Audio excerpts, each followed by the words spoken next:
Welcome back to July After Dark, y'all. If y'all don't know who I am your host, July Summers Ellington, but you would call me July if you're nasty. And we back on another week of July After Dark. Listen, you know me, I'm not about to go into a whole bunch of details until I tell y'all what the story's about. But I feel like right now is one of those times where I just have to start off with the story time, and I'm just gonna have to dive in after that. Like, so keep up with me because it's a fucking doozy. So I'm gonna put y'all onto something, and I just want y'all to tell me whether I'm bugging for being upset or if I am in my right state of mind. Because I felt for a second that I lost it. For a fucking second, I felt like I lost it. So let me know if how I feel is valid. Would you feel this way? So I want to say I met this gentleman over the summer. We never really hung out. It was more of a situation where I seen him around. He was cool. He was nice.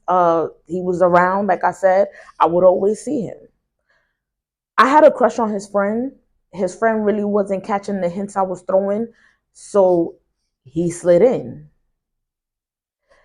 He slid in, tried to talk to me, Mac and all that. I was not with it. I was just like, you know what, bro? Like, I don't even like you. I like your friend. So at the end of the day, if your friend don't want me, I'm not hopping to homie too. So I'm all right. We still continue to be friends because at the end of the day, we were all cool. Like me, the guy that I had a crush on, and him, we were still all cool and whatever. So I was like, you know what, we still gonna remain friends. We remain friends. He's still trying to shoot his shot at me. I'm like, bro, it's not happening at all. He's still being persistent, and I just could not. I just couldn't get jiggy with it. So eventually, we just started to just be friends, and he ended up realizing, like, okay, July don't want more. She just wants to be cool, and we just became cool. We became so cool to the point where he let me know a lot of the things that he was going through, a lot of the things that he was dealing with, past situations, and much more. Like he was really like confiding in me, and at one point I felt like I confided in him too. Then all hell breaks loose. All hell breaks loose because at this point, now he has gotten comfortable with me. Now he's gotten into a place in the space where, he's vulnerable with me. He lets me know that he still wants to have sexual intercourse with me and that in his mind, he's already done it. I'm sitting here just trying to figure out, right? Like, how do I continuously have to tell this man? Because he already knew I didn't want him. But how do I have to continuously tell this man, like, bro, you're doing too much? And it's like, at first I was being nice about it, and clearly you can't always be nice about it. So eventually I just started to be my New York self and very aggressive. It was like he'll tell me certain things and I'll be like, yo, I don't want to hear none of that shit. Don't come on my line with none of that. He'll call my phone at certain hours of the night and I'll black on him the next day. Like, yo, don't call my phone at fucking 2, 3 in the morning. Don't hit my line like that. Cause I don't play that. Eventually he ended up getting the point. Like I said, we were still friends, but he just continued to still be this delusional type of man. And it just was blowing mine. So eventually I just stopped being his friend. Like, and mind you, the way I'm saying it, it makes it seem like this had gone on for like years. Not even maybe even years, but like a couple of months to a year or two. It was only about 6 weeks. Within 6 weeks, he lost a friend. He gained a friend and lost it. Because even though, like I said, I did meet him over the summer, we did not become true friends or real good friends and talking about certain things until the winter time. So now here we go. We're friends, and I'm thinking like, yo, you understand that we're just friends, and you're not understanding that we're just friends clearly. So I had to knock his ass down a couple of times and let him know, like, yo, you overstepping shit, bro. Stop doing it. So, like I said, it got to a point where he understood. Then it just all reverted back to the wanting to sleep with me, the wanting to take me out, and the wanting to do things. Like, stop doing that. I don't want to do that with you. And you know that. You know that. Now, if you want to go outside with me and we friends and stuff like that, that's one thing. But you're trying to go outside with me and introduce me as your bitch and all that. I don't do stuff like that. So I was starting to just get fed up with our friendship. I was just like, yo, like I keep having to talk to you. And I'm not okay with that. I found out this man got a baby on the way. Find out he got like 4 women that he's sleeping with, talking to, hanging out with, all of that. And he thought that I was going to um fall in line with the rest of these females. These females were okay sharing him and being 1, 2, 3, and 4, and I'm just not okay with that. If that's the life you want to live, cool. But I'm just not gonna deal with that. And I felt like I was doing myself a disservice if I did put myself in a situation like that. Because at the end of the day, why would I put myself in a predicament to potentially get hurt?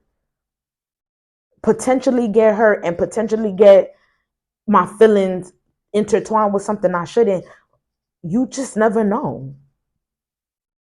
So I just decided that situation was not okay for me. But he told himself that I was a smart girl that made a dumb move. This man had the nerve to post me on social media, a video of me, because we were video texting each other. He ends up posting half of that video that I sent to him and putting out this false narrative. He put out this narrative that I snuck into his heart and then I had the nerve to break up with him. I'm a smart girl, but I made a dumb decision. Like, what? We were never together. How you trying to lie? How were you trying to lie about a situation that I was present for? We were never together.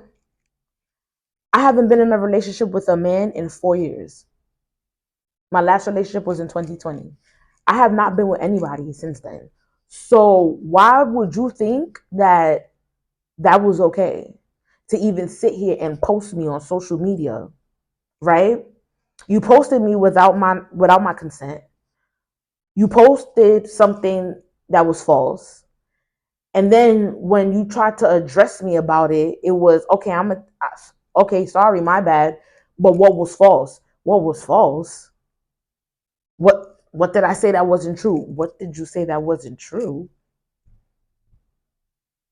Bitch, we was never together. So how did we break up? Like I'm stuck on that. I'm also stuck on the fact that you posted me without my permission. And mind you, that same post I'm speaking about, he done posted about 7 other women in between me. So it was basically a post saying, it was a post of him posting every female that he was messing with and basically airing out what was going on. Like, oh, my young bitch don't like that I fuck with my baby moms. My new bitch don't like that I have other bitches.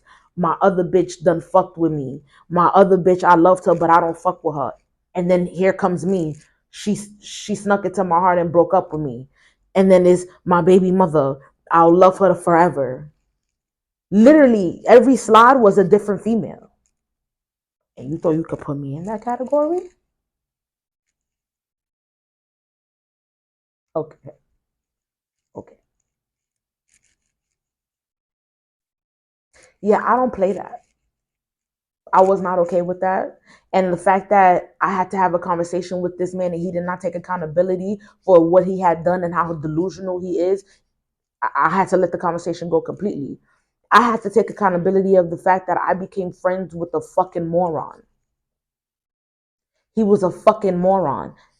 And at the end of the day, it's not only him, it's a broader statement. It's a broader situation at this point.